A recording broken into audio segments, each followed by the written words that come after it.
So precision agriculture and the several groups have tried to define this.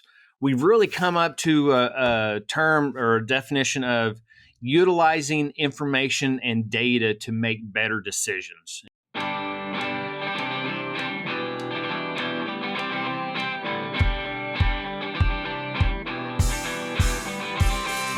Welcome to the Feed Science Podcast. My name is Adam Arnall, coming to you from North Carolina State University on behalf of Wyzenetics. Thanks for joining us today. Our guest for the podcast today is Dr. Brian Arnall. Dr. Arnall is a crop science specialist and extension specialist and professor at Oklahoma State University. Thanks for joining us, Brian. Thanks for having me, Adam. Happy to be on. You bet. And for those who may not have seen in any of our cross-platform advertisements and various other things, Dr. Arnall is also a host of his own podcast, the Crop Science Podcast. And so we thought it'd be a good idea to have him on and talk a little bit about how crop science and the feed manufacturing side of things kind of go together, especially on the decision-making process when we go into the kinds of ingredients we're purchasing and how we're using them. And of course, also want to raise some awareness of all the different podcasts that are on the Wyzenetics platform. So it's always good to have the different hosts kind of jump over into the each other's different podcasts for that purpose. So before we get fully started into the conversation, Brian, if you wouldn't mind, introduce yourself to our audience and kind of your background and what you're doing today. Absolutely. So at Oklahoma State, I actually hold a three-way appointment. So I do fulfill the land grant mission. I have primary extension duties. I teach 2 courses, precision ag and nutrient management. And then I have a 15% research appointment. So I get to hit all the 3 of the land grant. My background is soil science, kind of in a soil fertility, nutrient management, but a lot of technology throughout my grad program, a lot of sensor tech, imagery tech. And so that led me into the world of precision ag. So my title is Precision Nutrient Management. But really, because I'm an extension specialist, as you know, you're more of a jack of all trades because you can't really do the one thing. So, when I got hired on, the bosses said, well, handle any crop that receives commercial fertilizer in the state of Oklahoma. So, yeah. So, I get corn, soy, wheat, sorghum, cotton. We do a fair amount of sesame. We have canola coming in. And then all the forages, both native and improved. And so I kind of walk 2 platforms in my job. I handle some of the day-to-day nutrient management decisions and education, timing of nitrogen, placement of phosphorus, those plant essential nutrients. And I also get to really dive in on some of the new technology that's being utilized and developed in agriculture technology. So, whether it's imagery, automation, sensor technology, on-the-go platforms. So I get to delve in a lot of it, which is, it kind of suits me to play around in a lot of different things. I don't think I could have been a breeder who just, did nothing but make crosses all day long. That's not suited for me. Gotcha. I understand. Absolutely. Eastman serves veterinarians and nutritionists in agrochemical and animal health industries by helping them select, evaluate, and implement innovative nutritional programs. Eastman works with your team to customize your gut health approach in feed and water. Eastman's approach addresses nutritional and bacterial challenges and finds new ingredient preservation and hygiene solutions. Explore ways to accelerate and innovate your programs. Contact the animal nutrition team at eastman.com. So you mentioned, and you touched a little bit there in your answer and your introduction on the different things you do. Can you describe in general what is meant by the term precision agriculture for those who may not know? Yeah, so precision agriculture and the several groups have tried to define this. We've really come up to a term or a definition of utilizing information and data to make better decisions. And it used to be, if you asked 15 years ago, it's just about technology, right? Using machines to do better. Now it's more about data, whether that's sensor data or even human data. And so half of what precision ag is about is making our our units that we're dealing with smaller, so moving from a farm to field to zone to, we do some stuff that's on the by meter or every 3 foot by 3 foot scale. And also, so we look spatially and temporally, changing things over time to not just do the right rate, but the right rate at the right time, using the right source. And it also play into genetics, right? So putting the right genetic in the right soil type. So we're either maximizing yield or limiting risk because we put a genetic into a soil that might be tough to grow in. So we're going to put a tough genetic in that soil, so we limit the downside risk. Okay, so it's largely kind of as much data as you can get, and as a specific down to as specific of an area, specific of a crop. You mentioned genetics as you can get to try to kind of build that whole entire picture of what crop is going to grow the best in what space, and what do we have to do to get it to do that. Exactly. Whatever technology is available to us. Yep, exactly right. And being in Oklahoma is kind of fun. I don't get the Corn Belt toys, right? So the Corn Belt gets all the cool toys. They have the farmers typically have a little bit more revenue. So moving into the plain states, which we have some lower yielding. So our producers are looking at taking technology applied in the Corn Belt on really high yielding corn, and how do we do that in a rain fed environment where our yields are much more variable and we have a lower end risk of a bad season. Sure. All right. So when we think about those that are, we'll try to take this of, I'm going to try to keep as much of my feed miller hat on as I can here, and not delve too much into the overall kind of nutrition, but thinking of it from from the feed mill's perspective, we've been asked to manufacture a diet, and we've got the nutritional specs that have been given down through that formula, and that's also going to include, in many cases, ingredient specifications. So we want to make sure that you're bringing in. I formulated my diet off of corn that's making the assumption that it is this specification: protein, fiber, moisture, whatever the specification might be. And of course, that could go across crops. What are the things then that we know the quality things that the feed mill needs to look at, but what might be some other things that from your perspective, maybe we don't think about enough in the idea of purchasing, either the qualities we're not considering or the economics and logistics of it.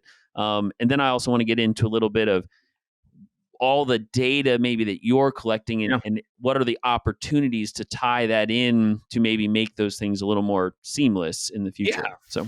So one of the aspects, one of the things that in a lot of the agriculture market, there's probably a disconnect when it comes to the growers and the buyers, is that, I deal with a lot of bakers and millers. That's more of the industry that I deal with on my side, but also the feed mill. I got a lot of folks, a lot of friends in the feed industry. And, you're talking about quality, you're talking about whether it's protein, starch, or what be it. On the grower side, I try to talk to a grower about, hey, if you grow this quality, if you're able to manipulate the crop in this way, it's better for the feed mills. And the grower will always say, okay, why? Am I going to get 5 cents more a bushel? Am I going to get, a couple more dollars a ton? And so there's a lot of times a supply and demand disconnect when it comes to economic incentive. We are seeing, at least in our sector, more direct market for the smaller mills, right? The bigger mills, you can't do that, but the smaller feed mills are sourcing out and getting producers where they can tie it in. But one of the aspects which would also come to data comes back to, our environmental volatility is just getting worse, right? The regions of drought, region of flood, environmental impact on the crop, not just whether you grow it or not, but actually the outcome. So a dry grain field season versus a humid grain field season, and a swing of temperature of 5 degrees Fahrenheit could significantly change the output, whether it's the starch, whether it's carbohydrates, or whether it's the protein, just on that environmental impact. And so the regions that we pull from to send different places, it's going to get tougher because the regions become less stable if we look at grain production output. And so to maintain consistency, the millers are either going to have to blend even more or start sourcing based upon environment of that season, which is going to give them the outcome they want. Sure, sure. Do you see, you mentioned there, I think it's an interesting point, and we talk about it from time to time. The smaller producers, in some cases, they are able to source something very specific. We see that a lot in facilities that want to have an organic type production or a non-GMO type production, and it's something that, in fact, they can do that a lot of the larger facilities can't, just because they can directly source. As someone who looks at crop data all the time and source data all the time, do you see the potential for the way those data are collected and used to maybe allow even larger producers better tracking, better ability to say, hey, I know exactly where my grain from? I mean, is there a possibility of getting to that point, or is kind of our large grain infrastructure such that it's always going to be so commingled to make it too difficult? No. So one thing we see, I guess there's multiple parts of this. One thing we see is more on-site storage, which is a big deal. The more on-farm, on-site storage that our grain producers have, the more they are able to separate and ship independently, right? Mm-hmm. I mean, the co-op is always going to be an absolute need. But as I look around our country, up through the Dakotas and out east, the amount of grain facilities going up each year are just increasing, right? Grain handling, on-farm storage. So that's a huge key, as that and the economic incentive for that increases. But our capability to measure grain and measure feedstuffs on the move or independently is growing, and so it's actually, I'm able to put a yield monitor in a combine now that measures protein on the go. And there's discussions, and it's not economical yet, but there would be a discussion point to say that a large combine has 2 bins.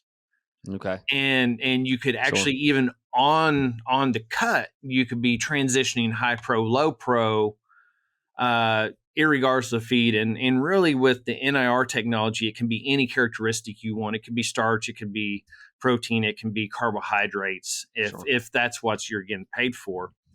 More so now, it's I can map a field, I can map a quarter section, I can map an 80 with my harvest map, with my yield monitor, and know what my composite is. And if I have the on-farm storage, I can send to different bunks, different bins, and store that, and then market it to whoever needs. And a lot of times what we'll do is, for the good or bad, they may keep the high quality stuff on farm and send the average, what's coming out as a county average, onto the co-op, and maybe sell it across the scale that way. And so it's also given the producers more flexibility to market their crop, instead of just the either sell it across the scale or leave it at the co-op, pay that storage fee, and sell it as the thirds or whatever you would do.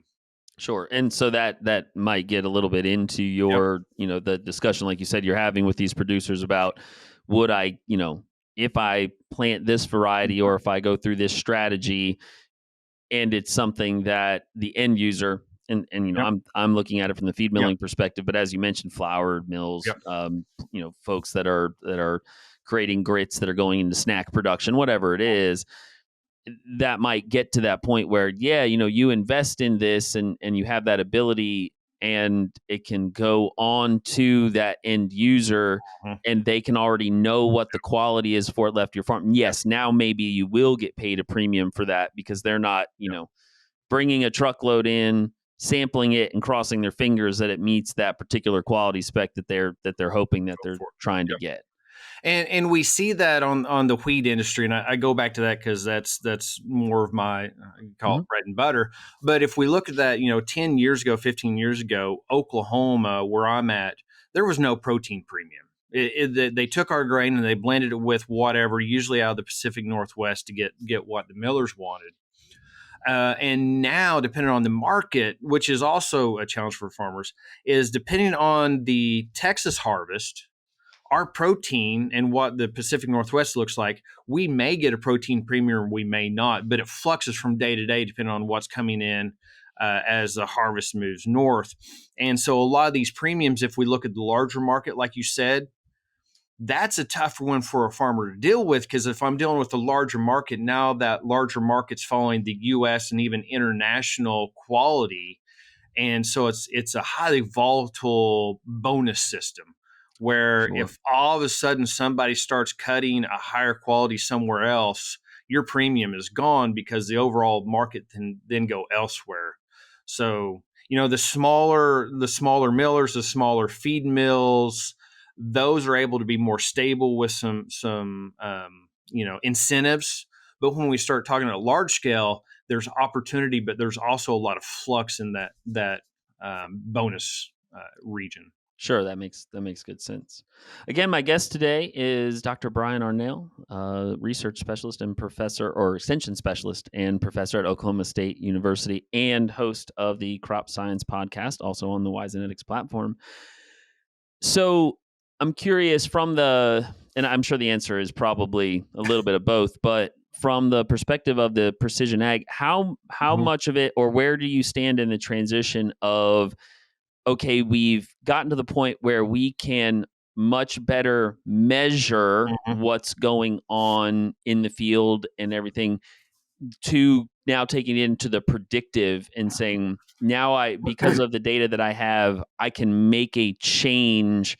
And so I'm not measuring after the fact and then knowing as much, but I'm actually creating my soil condition, my growing condition to create the thing that I want out of this particular crop, field, location, whatever the case it is.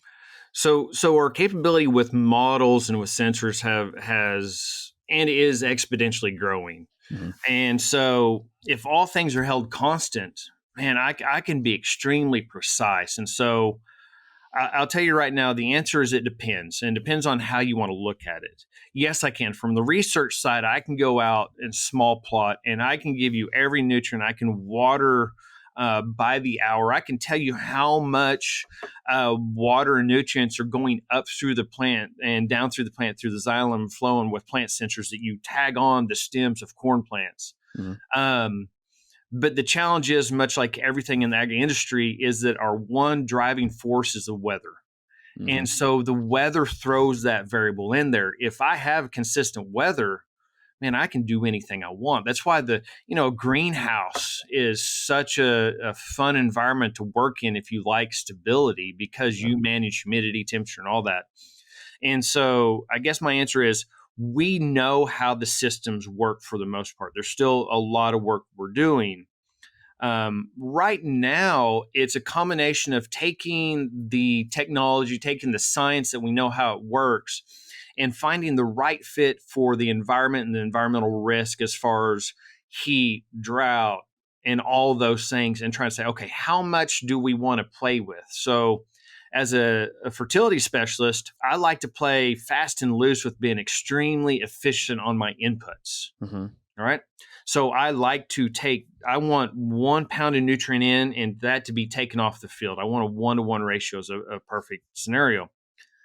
However, a producer sees that 1 in and 1 out as a heavy risk, because what if the environment changes and now there's inefficiencies created because of rainfall or moisture? So the risk aversion aspect of a producer is going to say, I need 1.2 units on per unit removed. And so now we're trying to say, okay, we know scientifically how to do it. What's the real world going to look like, and how do we manage that?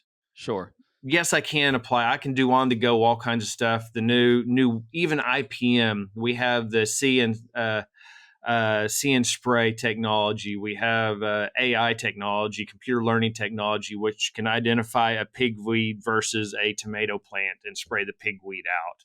Yeah. So the tech's there, application of it, we're still learning.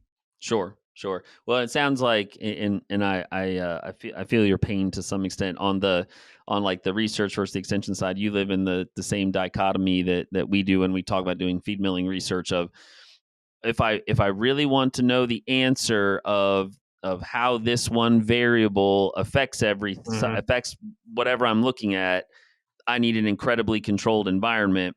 However, in the real world, I will never have said incredibly controlled Yep. environment. So, what's the better way to set up my experiment? The one Yep. that's got the perfect scientific method that matches all the boxes and it's easy to run the stats on and get the publication, or the Hmm. one that's actually going to give me a real answer that might be practical, Yep. and you get to get and decide. Well, I have Yep. X dollars of funds.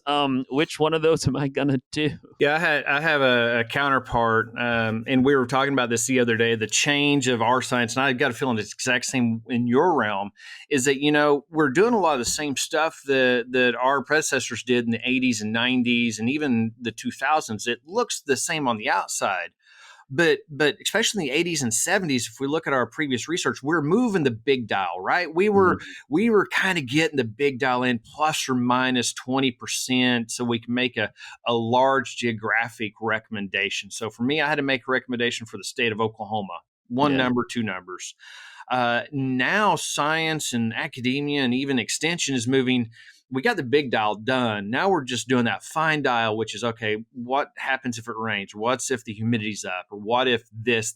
So the hard thing is we can measure a lot more stuff now than Yeah. we could even when I was a grad student. So the measurables coming in being thrown at us is increasing. So it's all about that small dial now. I think that's a great way to look at it. It's analogous. I think honestly, and everybody that's Mhm. watching or listening to this, will get the analogy of, it's better today to have tools like email where you can get to anybody incredibly quickly. It makes things Mhm. more efficient. It also undoubtedly makes life busier in some ways, because before, if I wanted to reach out to a colleague, it might take a Mhm. minute. I got to call, leave a message with an admin assistant or on voicemail, and wait for them to get back to me. Go, or now I can just type it out. Yeah. And so with the technology comes a lot of advantages, but it also means more data, more going on, and in some cases makes things, can lead to that Mhm. overload, and it's harder to focus on that one big problem and just play with that for a while. We just had just was talking the other day. We had a grad student. I was working with a grad student on R, and she's dropping stats in, doing these massive statistical analysis. And the same day, I found an old pack of cards, the punch cards they used to put Mm-hmm. in. That you'd have to go over to the university mainframe and put in, and then the tractor feed paper would come out, Yep. and you'd have a stack. And that wasn't long ago. I mean, we're Yep. talking that was being done in the '90s. Yep. Well, at least at Oklahoma State, we were still running that, and before SAS. And so the efficiencies we have now that we can look at, and that's where precision ag comes in, right? Is that Yeah. we have all this data, which is good and bad. I mean, there's a bunch of data being collected that nobody knows what to do with. I mean, a Yeah. It's a great ton of point. data. Yep. And the golden goose is going to be, can I find a return for that data? Yep. So I want to talk a little about that here Mm. as we're coming up on 30 minutes. I've got two questions. So I'll give you the first one, but I'll let you think about that one. Just we in the feed industry, we're getting more and more into sensor technology, and a lot of things tend to kind of roll down and get to the feed industry eventually because of margins and whatnot. And so I'm kind of interested in your mind. What's are some of your favorite sensor technologies that are just really cool? You already talked about like inline NAR, and we do some of that as well.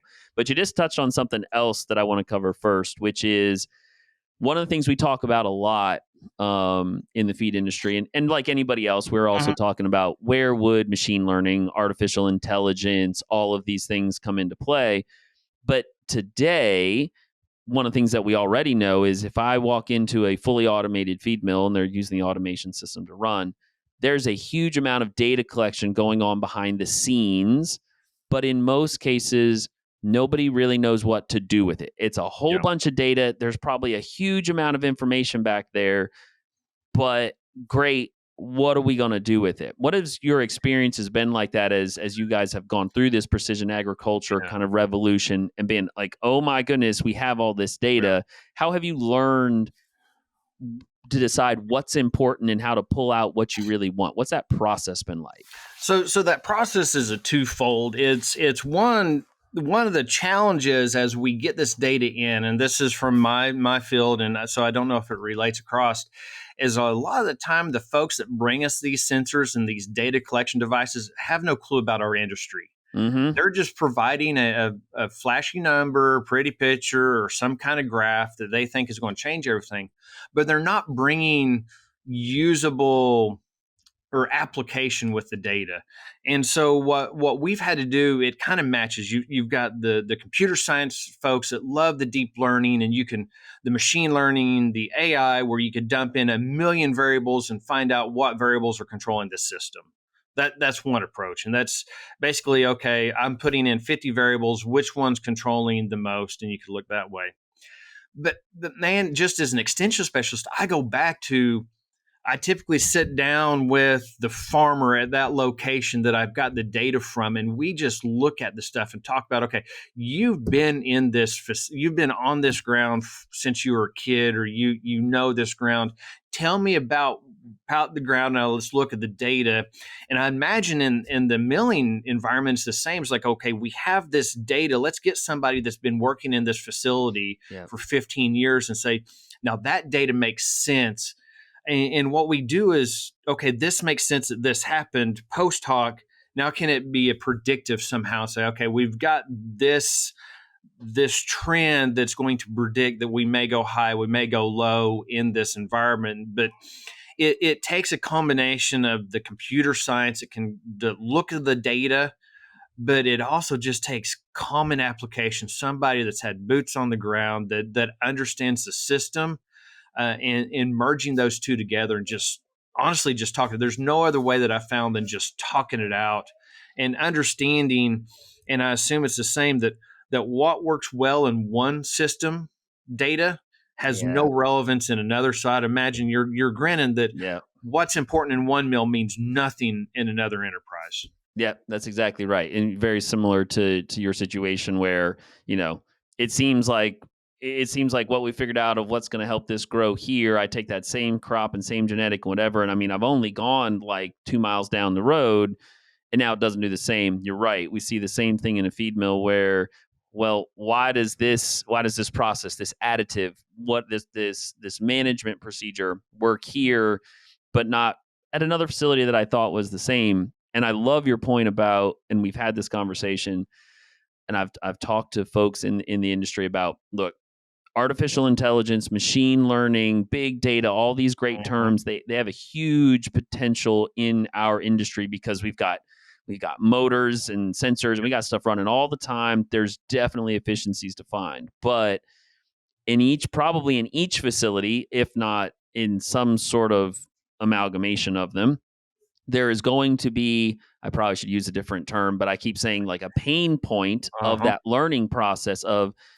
somebody's going to have to sit down and decide what's important and what's not important and what are your goals and everything else, and then figure out how to capture the things that really matter. There is not going to be anybody that walks in with a software package, uploads it, and says, okay, it's now going to take all of your information from all of your processes and it's going to run like this for 2 weeks, and then it's going to come back and it's going to tell you which motors to adjust or what to do in order to make your things more efficient. It's like, no, this is going to be a couple years worth of data. It's going to be millions of data points, and you're going to have real live people step in and say, all right, yeah, I know the machine came out and told us this, but we can't really do that because if we do that, the machine thinks that's okay, but it's not really going to be okay.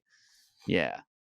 Yeah, I think that's a great point. So to kind of close out here before we get on to our final few questions, I'm just curious, because I'm sure there's been some really cool stuff. You kind of alluded, some of it might be flashing, some of it might work, but just for those that, it doesn't have to relate to anything related Yep. to feed milling, just from kind of a neat perspective. What are some of the things that have come across in the last few years? It's like, wow, this is really cool. I can't believe we can measure this or sense this or view this.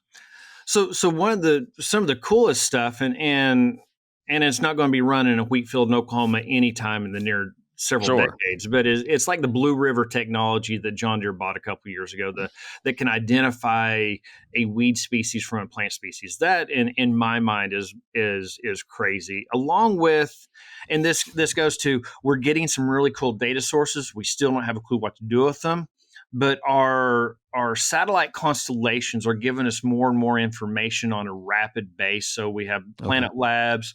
There's a new constellation recently put up that's LiDAR, which LiDAR is giving us height, basically. And so we're not talking LiDAR once a year. We're talking LiDAR every week or even more rapidly. So as somebody looks at the plant, maybe I have capability to look at the growth rate of corn or feed, not in just terms of color, but magnitude up. Now we start talking about, okay, if I can throw a satellite image that gives me color, vegetative color, along with a height, now I have a biomass, a really predictable biomass. Now I can start talking about grain sheds. I can start talking about, supply chains well ahead of advance or even infield decisions. And so we don't know what to do with the data though, right? So we're still okay. We've got to have somebody that can apply the data in a usable platform at an effective cost.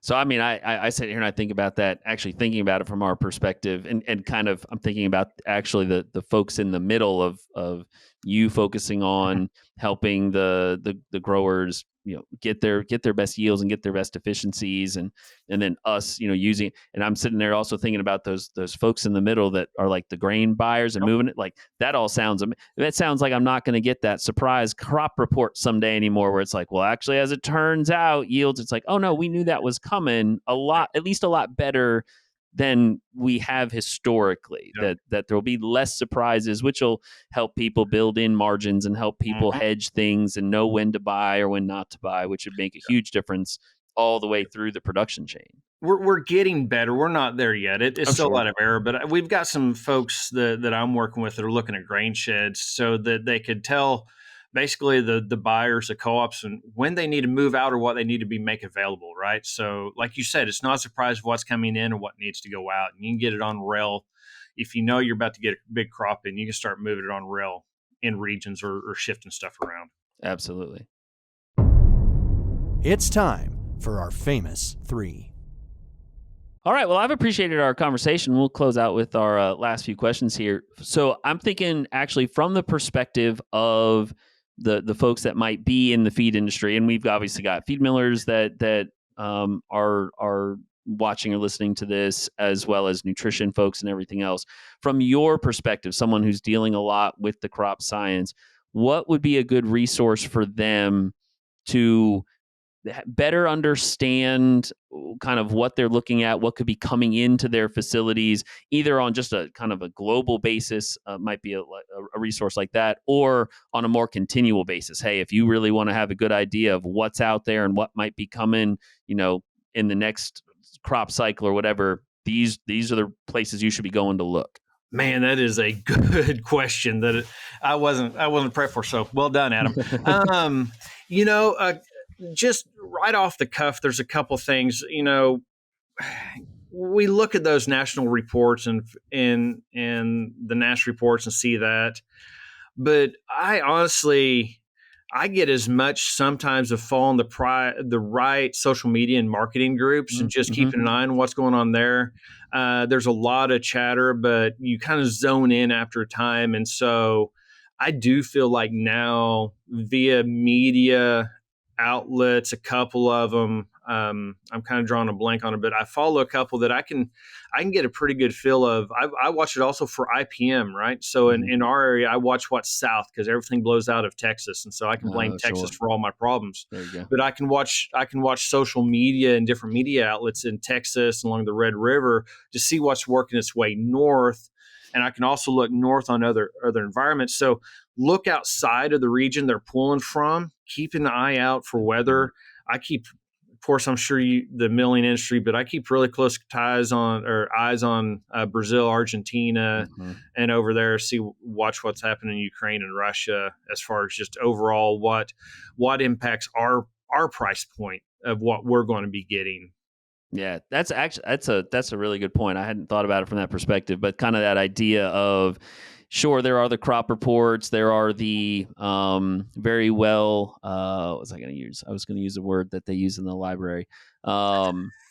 Collated is the wrong word, but it's something like that. Yeah. All this data. Or you could be jumping out on the very real time social media stuff where people are just putting stuff out, by the minute, and that was not a resource that maybe we used to have. Well, we definitely didn't used to have, that now we do, where people are in some cases sharing maybe even more than information is great for us that maybe they should have kind of kept to themselves. Oh yeah, but absolutely. Yeah. Okay. Excellent. So the next question would be resource otherwise. And I always enjoy asking this to fellow academics, folks that are in universities that are dealing with undergraduate students and graduate students and administration and a whole bunch of people out in the public, especially when they're heavy extension. In your realm, or not so much in your realm as crop science, but in what you have done in building a program, what are some of the resources that you've really felt valuable, just kind of in general, to go and get people to that level of professionalism and accountability and things like that are really beneficial in that academic setting that then takes them out into the real world and makes them successful? So the resources for me are the connections of people, right? We talk about, we have a library of books that they go to on the base knowledge, but that doesn't give them hands-on. And as an extension specialist, I'm always working with my grads and undergrads about the personal connections and learning. And so making sure that I have close ties with IPM, that I have close ties with bakers and millers, that I have close ties with engineers around the globe, and I reach out to them and I make sure that my students understand the importance of personal connections, so that if something goes sideways, you have somebody to call, because in our world anymore, you can't know it all, and there's too much happening too fast. So you have to have the personal resources and capability to reach out to those who are informed in the different areas. And so I like to say that my contact portfolio is extremely diverse. And I try to pass that down to all the students. And so in classes that I teach, I try to bring in really wide diversity of people so they can get to meet. And with the grads, I'm always trying to get them when we're out and about talking to people. And that's not just specialists, that's farmers. Right. I've got good connections all over the U.S. and South America with just farmers that I can call and say, hey, what's going on in your environment? No, I think that's a great answer. And we've had some others that have given similar answers over various different episodes of, yeah, there's plenty of books out there and there's plenty of things on the internet and there's lots of good information. But today, having those contacts and knowing those different people makes a really huge difference. And then in the process of introducing them to people, also getting them to learn how to talk to people and say, look, there's going to be times where you are talking to that farmer. And there's going to be times where we're going to be somewhere and you're going to be talking to the dean of the college. And there's going to be times where we're talking to a mechanic on the floor. And then we're going to go over here and it's the owner of the company that's, worth millions of dollars, and learning how all these different personalities interact and all that kind of stuff is something that I do think a lot of people have to learn, because they may not come from an environment where they got anything out of their own echo chamber of people they talk to. No, that's a great point. Learning personalities and reading people quickly so you know how to meet them at their level. Yeah. Especially with academics, we have a tendency to go to a level that's beyond. Right. And so getting these folks to the right level so that you can meet that person on the floor or the CEO at one right after the other. And have that same conversation at the valuable one. Yep. So then last question, and it kind of probably is going to run right into that, is as you've gone out, you've met all these different people, everybody from, like you said, people that are farmers in other countries, South American countries, all the way up to CEOs and everything else. If you looked around and you said, okay, but all these people seem to have a kind of consistent quality about them that has made them successful and has made them people that I have put in my portfolio. I call them because of their expertise and things. Are there, what are maybe some of the things that if you tried to distill it down and you could, implant this in a student or a graduate student or somebody and say, if you have this quality, it's likely to make you successful. What would maybe one or two of those things be? Somebody willing to take, as an academic, somebody willing to take risks and step out. And so I share with my folks, the worst thing I can do, the thing I hate the most is going to one of my research counterparts asking for a recommendation. They say, well, I can't give you the exact number. And we know that. So the ability, if you're talking to people, to work off the cuff and give an answer, even though there's not an exact answer, and you give the rationale of the answer, and also somebody that can communicate that they don't know the answer, but this is the information behind it. And those people also are have diverse portfolios of friends that they understand. So I'm looking for those things. Don't be cut and dry. Be honest. I guess that would be honest and open. Yeah. Nature of people. I may not know an answer, but I'm going to walk through my thought process irregardless, just so I can share with the people asking me. I'm not just going to say, well, I don't know, and move on.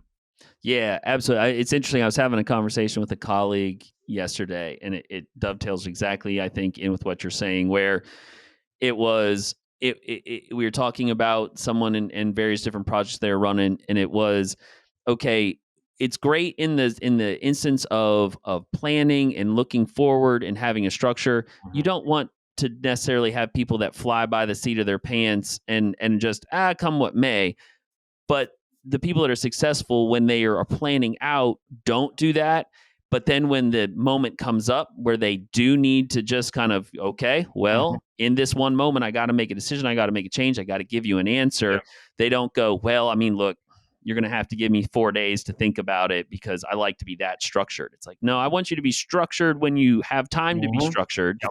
Exactly. And I want you to be able to think off the top of your head when you don't have the time. Yep. And that's a skill set that is, somewhat rare or takes some developing to be comfortable in your own skin, I think. You got to be comfortable to be risk, because you're putting out information that isn't scientifically backed. And we're saying we got to be science backed, but you're putting out your opinion as a scientist, which is still valuable. You just have to let people know it's your opinion and you don't have the data right at that moment. Yep. Absolutely. Absolutely. Well, Brian, I have very much appreciated the conversation. Again, my guest today was Dr. Brian Arnall, professor at Oklahoma State University and the host of the Crop Science Podcast show on WiseNetics. Thanks, Brian, for your time. Thank you, Adam. It was a great pleasure. You bet. Once again, I'm Adam Fairknowles from North Carolina State University on behalf of WiseNetics, and this has been the Feed Science Podcast show.